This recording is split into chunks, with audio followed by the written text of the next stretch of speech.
sorry, okay. Wow. Look at that. First one to beat 6 minutes. Oh my goodness.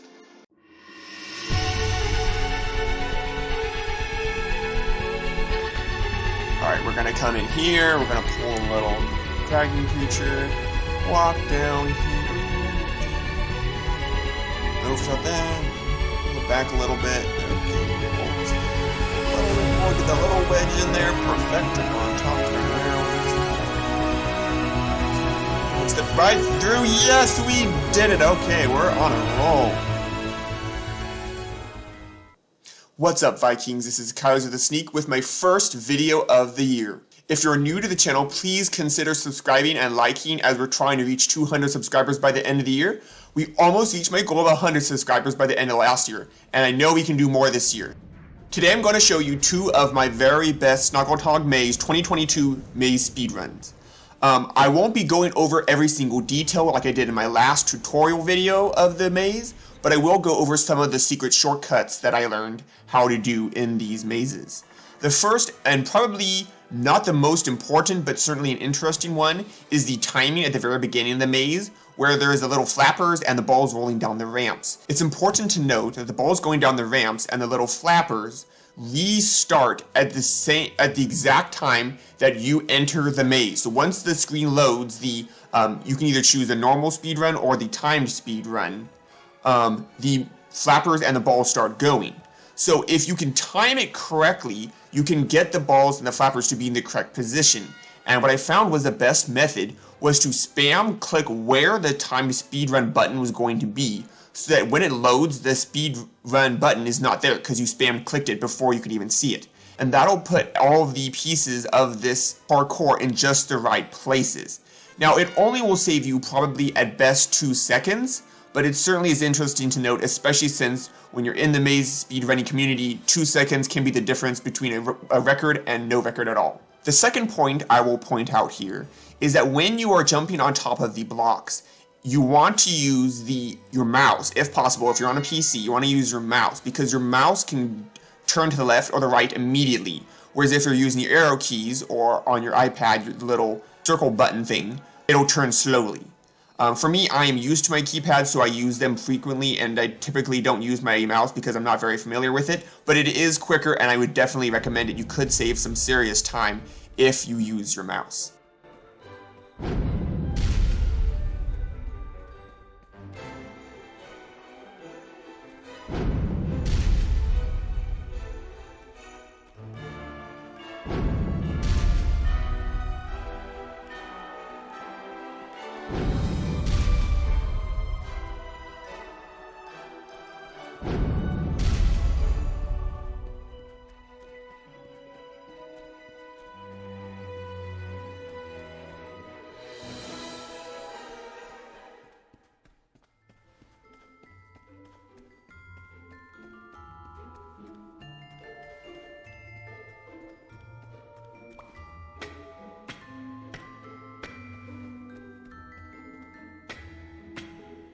It's very important to make sure you get these statues in this exact order. This is the most efficient method to get these statues and chop down the ice walls. If you do it in any other method, it'll be a little bit slower. Probably not by a lot, but definitely by a significant amount. And you also want to make sure that you let go of the statue while you're pushing it, while you're still moving, because then the statue will keep on going forward and land on the place. And you also want to time that correctly, because you can save a lot of time that way if you do.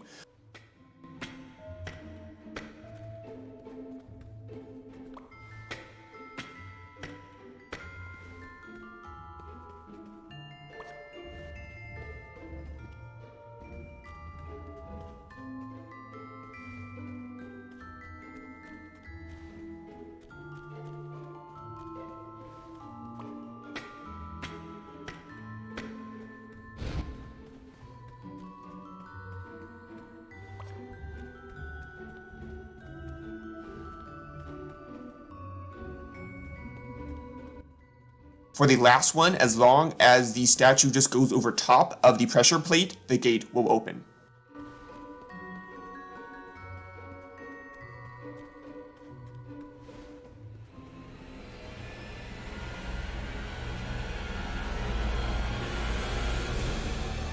The most important thing for this final parkour is to just keep running. If you have to stop, or you have to wait, or go a lot to the left or right, that's going to cost you a significant amount of time, because running is probably the most costly part of the Dragon's mazes.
Sorry, okay. Wow.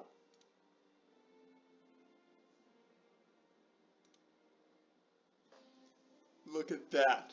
First one to beat 6 minutes. Oh my goodness. That was insane.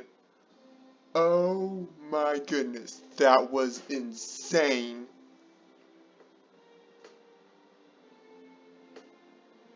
Oh my goodness, that was insane. Like, boy. Oh my word. As you probably saw over my screaming, I was able to finally get a sub 6 minute speedrun. And this took me at least 50 attempts at it, just because it's so difficult to get everything right. And I got several times where I was always at the very top of the leaderboard, but I just kept on pushing myself because I knew it was possible to get below 6 minutes. And I was very excited about that, and I promptly shared it on the unofficial School of Dragons Discord. Then, a few days later, someone posted 2 people that had gotten times well below 6 minutes. And I didn't believe it, because as you saw, I mean, perhaps I could have picked up a few seconds here and a few seconds there, but certainly not as many seconds as these guys were able to do. I mean, they were getting close to 5 minutes. I didn't think it's possible that you could possibly collect up 30 seconds. So I knew they had either done 2 things. They'd either done hacking, which probably not, or they knew some sort of glitch that I didn't know of. And I knew that there are some speedrunning glitches where you can like increase your player's speed to go super fast, and I'm not aware of how to do that, and even if I did, I sort of think that's cheating, so I sort of just kind of gave up on it and went on with my life. Well, 3 weeks later, I was perusing YouTube, and I found this video by another School of Dragons YouTuber that had that glitch that people were using. And so I have paired that video and then my best video using that glitch down below for you guys to see what it is.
The basic sum of it is you need to get the base of the dragon so to be lined up with these two lines on the floor. And then you want to get this kind of sharp point on the bottom, on the base, to be just a little wedge between it and this horizontal line here. A little bit more, a little bit less, you'll screw yourself over. But if you can get it just about right, then you can back up. And when you click on the move button, the School of Dragons system will automatically move you behind it, which would happen to be right behind the wall. And that'll save you a whole bunch of time since you don't have to go around collecting all the statues and cutting down all the ice walls. And that's the glitch. Now, I wasn't quite able to still get on the top of the leaderboard. As you can see, I got 5th, which still very good considering, but still not as good as the people that got 5 minutes. I'm not exactly sure how an extra 19 seconds of time, that's possible. It's definitely possible. Although there may be another glitch or something I didn't see. You can also see that one of the people have a weird character in their name. That's probably because they're hackers. So, I mean, you can't, at the end of the day, beat hackers. I mean, who knows what they're capable of. So, that's just to be said. But I think at the end of the day, if you're using hacks or glitches to do your maze speedrun, I don't really think... I mean, it's one thing to do shortcuts like double jumping over the ice blocks and whatnot, like I did. But it's a completely different other thing to be using, like, unintended glitches and things in the game, and I feel like that's cheating. So let me know what you think. Do you think I got the best speedrun of the game, or do you think that the glitches count and I was only the 5th best time in this Snoggletog Maze? Certainly let me know that, and that's all for today.